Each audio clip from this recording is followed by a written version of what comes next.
This is Beyond the Veil with Norman Meredith. Good evening, ladies and gentlemen. Welcome back to another episode of Beyond the Veil with your host, Norman Meredith, and my co-host and producer, Ed, who will be lurking today. He had some dental surgery done, so he ain't going to be doing too much talking, but if he does make an appearance, he'll probably be making faces, waving hand gestures, or using his board to making creative sounds. All right, folks, tonight we're going to talk about cryptids of Ohio. You know, Ohio's got a small blend of cryptids, and, some are reoccurring figures that we've talked about before. And tonight, we're going to start off with, believe it or not, a frogman. And not the Navy diver type, but this type. Something that's bipedal, stands, and is running from the law. The Loveland frogman, a famous bipedal amphibian, roughly 3 to 4 feet tall, with leathery skin and a frog-like face, first reported in 1955 along the Little Miami River in Loveland. This creature became widely documented after a local police officer reported a sighting in 1972. And apparently there's been other sightings of this lovely little creature along out there, but nobody's ever got close enough to see what's going on. Is this a mutant, or is this something that got left behind and is trying to call home? What other else do I got? I think I've got a picture of this thing even in the water, don't I have, Ed? Okay, there he is trying to hitchhike.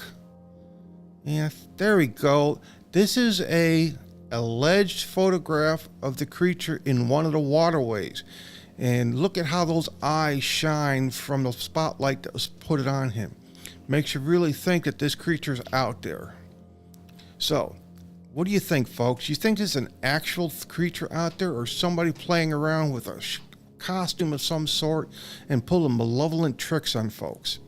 I'm going to leave this up to y'all to decide, but it was just an interesting creature to talk about for tonight. And the next one I'm going to bring up, now we've always talked about Bigfoot. Now, Bigfoot goes by various names: Sasquatch, Bigfoot, Boogeyman, Big Brother.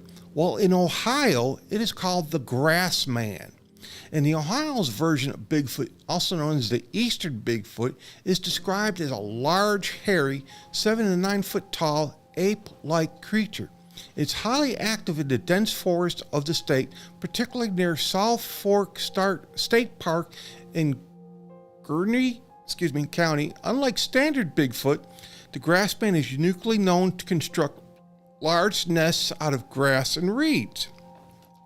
So what it's doing is using the materials available to it. Like in the woods, it would use trees, small trees, large trees, and bend it to its needs.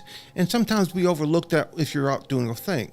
Now, you also recall in a couple episodes I talked about that there had been a large migration of Bigfoots going on. About 8 to 10 were being sighted around the time of some meteor sightings.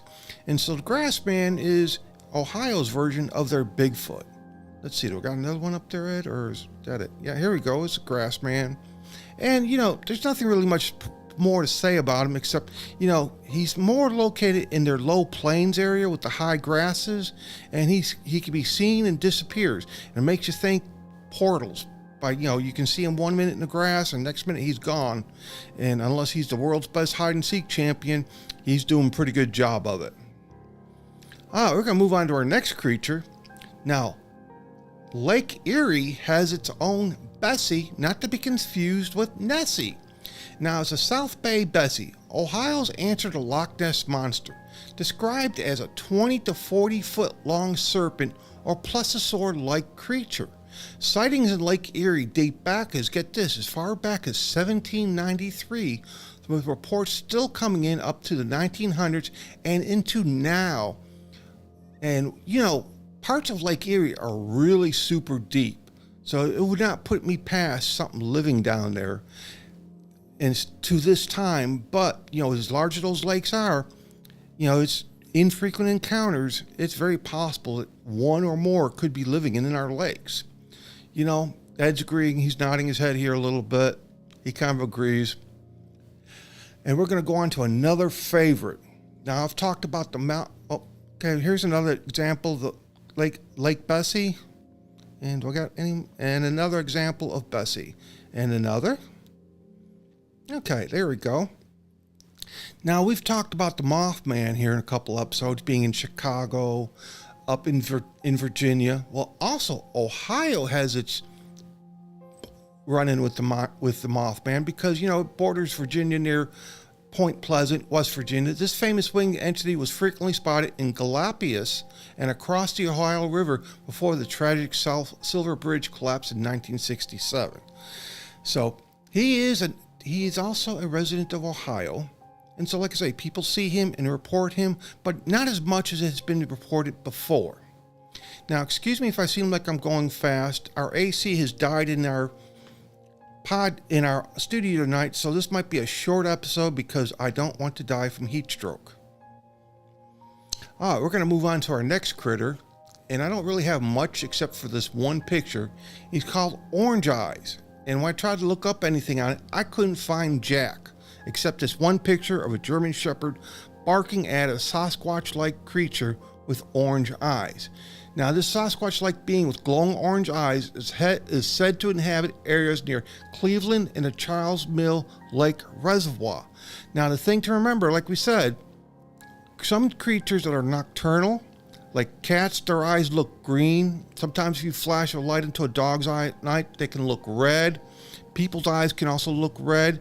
It depends on the cell structures behind the eyes, and which causes the color. And this would be the same thing, but this Bigfoot, depending on the light, how it hit it, it's still a Bigfoot. It's just the color of its eyes may be a little bit different. And then our last monster is, we got another Bigfoot-like creature. It is a massive 7-foot tall ape-like cryptid that generated a wave of well-documented sightings in the 1970s around Minerva, Ohio.